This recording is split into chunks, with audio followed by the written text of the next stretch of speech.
लग्न करून लग्नाच्या पहिल्याच दिवशी मध्यरात्री वधू आणि तिच्या पाठराखणीने वराला 2.5 लाखाचा गंडा घालून पलायन केल्याचा धक्कादायक प्रकार समोर आलाय। या प्रकरणी फसवणूक झालेल्या सोमनाथ चव्हाण या वराने वधूसह 5 जणांविरोधात तासगाव पोलीस ठाण्यात फिर्याद दिली आहे।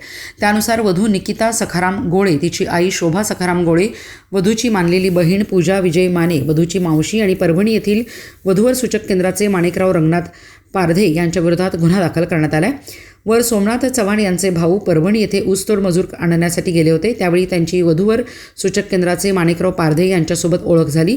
त्यावेळी त्यांनी सोमनाथ यांच्या भावाला सोमनाथसाठी निकिताचे स्थळ सुचवले।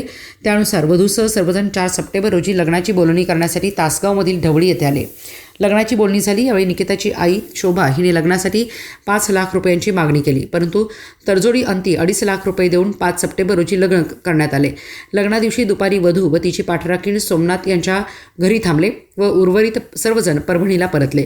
तर त्याच दिवशी मध्यरात्री वधू आणि तिच्या पाठराखणीने घरातून पलायन केले।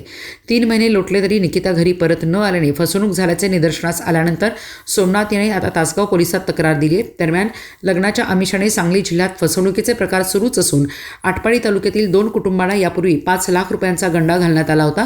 आता तासगावमधील फसवणुकीचा प्रकार समोर आल्यामुळे लग्नाच्या आमिषाने सांगली जिल्ह्यात फसवणूक करणारी टोळी सक्रिय झाल्याचे समोर आले।